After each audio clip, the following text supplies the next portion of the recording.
नमस्कार मनसरकर बंधू भगिनींनो.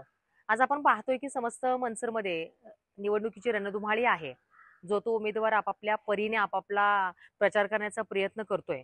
परंतु असं चालू असताना एकीकडे वेगळ्याच पद्धतीचं राजकारण कुठंतरी चाललेलं आहे किंवा मनसरकर जनतेला कुठेतरी वैचारिकदृष्ट्या भटकवण्याचा प्रयत्न या ठिकाणी राजकीय पक्षांकडून केला जातोय. हे प्रत्येकाच्या लक्षात आज आलेलं आहे. कारण माजी खासदार कैलासवासी किसनरावजी वानखेडे यांची सुनबाई अर्थातच वंदनाताई वानखेडे या नगरसेवक म्हणून प्रभाग क्रमांक 1 मध्ये उभ्या होत्या आणि सर्व पक्षांनी मिळून त्यांना बिनविरोध त्या ठिकाणी निवडून दिलेला आहे.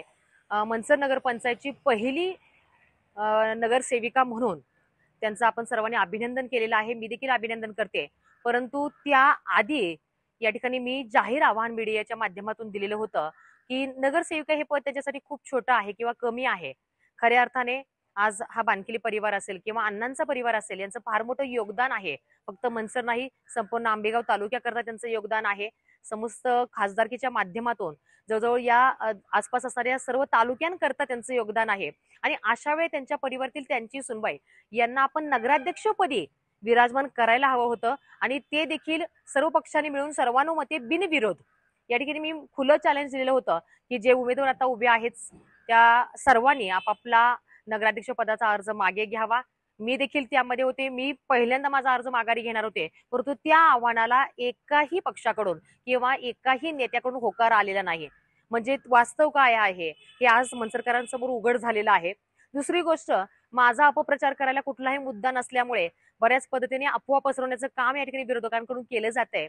प्रभाग क्रमांक 9 मध्ये जो नगरसेवकाचा फॉर्म मी भरलेला होता तो फक्त मी माघारी घेतलेला आहे.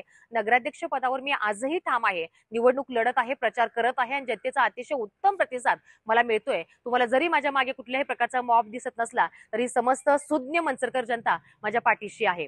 त्यामुळे अशा कुठल्याही अफवांवर मनसरकरांनी विश्वास ठेवू नये. मी नगराध्यक्ष पद लढणार आहे. ते लढण्याकरता मी सक्षम आहे.